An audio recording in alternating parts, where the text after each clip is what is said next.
Hello বন্ধুরা, আশা করি সকলে ভালো আছেন।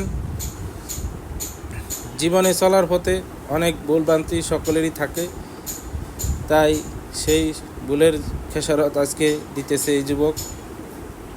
হাজার হাজার লাখ লাখ মানুষের সম্মুখে তাকে গলায় ফাঁসি দিয়ে মৃত্যুবরণ করতেছে। সে নিশ্চয়ই কোনো খারাপ কাজ করেছে, সেজন্য তার জনসম্মুখে এভাবে ফাঁসি দিয়ে তার প্রতিবাদ করতেছে। তাই বলছি যে যেখানেই থাকুন, যেভাবেই থাকুন, কোনো মেয়েদের সাথে ইফটিজিং করবেন না। স্কুল কলেজের মেয়েদের সাথে দেখুন, স্কুল কলেজের মেয়েদের সাথে খারাপ কাজ করার কারণে আজ মৃত্যু হলো।